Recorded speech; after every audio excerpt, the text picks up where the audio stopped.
السلام عليكم، مرحبا بكم أحبتي في قناتكم قناة أحمد للوصفات الطبخ والتدابير المنزلية. رجعت لكم من جديد بعد غياب طويل. نشكر متتبعي الأوفياء اللي سقساو عليا في التعليقات. طبعا غيبت عليكم لفترة بسبب ظروف صحية، ولكن الحمد لله رجعت لكم من جديد إن شاء الله. راح نعطيكم فيديوهات جديدة من وصفات كما عودتكم وطبخ وغير ذلك. اليوم ان شاء الله راح نديرو مع بعضنا بيتزا كوفار اللي تلقاوها في المحلات تباع. بالنسبه للمكونات نحتاجو 300 ملل من الماء، يعني كاس كبير تاع الماء دافي. نحتاجو ايضا ملعقه من صغيره ملح، ملعقه صغيره سكر، وملعقه كبيره من خميره الخبز. نحتاجو ايضا 5 ملاعق من الزيت. نزيدو ايضا ملعقه صغيره من خميره الحلويات. من بعد نخلط المكونات تاعي جيدا ونموها بالدقيق الابيض او الفرينه حتى نتحصلوا على عجينه متماسكه تكون شويه طريه.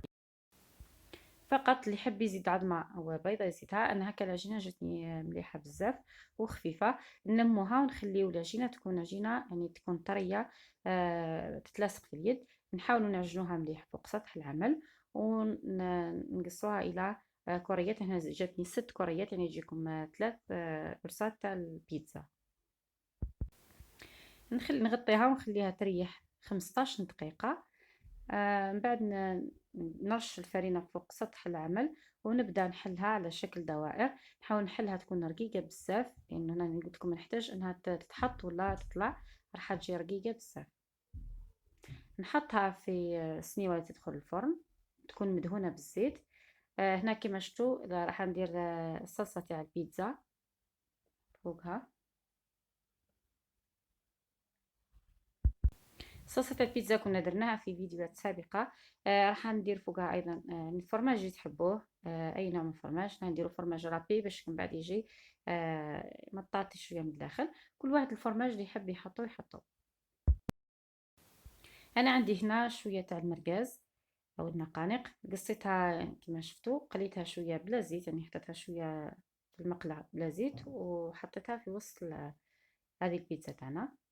هذا يبقى اختياري، تقدروا تحطوا دجاج، تقدروا ما ديروش راس، يعني ديروا طون، تقدروا ديروا غير فرماج وطماطم.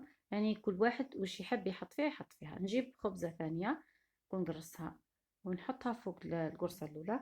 نحاول نحكمها مليح من الجوانب باه من بعد ما تتحليش.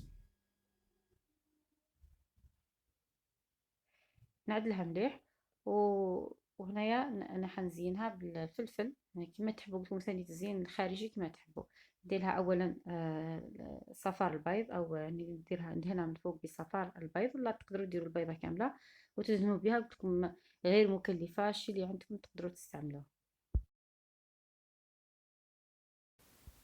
من بعد انا هنا زين تاع فلفل حلو قطعته كما راكم تشوفوا.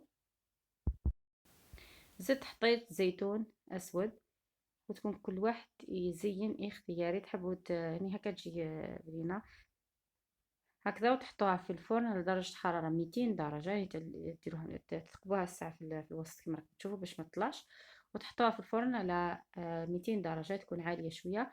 طيبوها من الأسفل وتزيدوا طيبوها من الأعلى.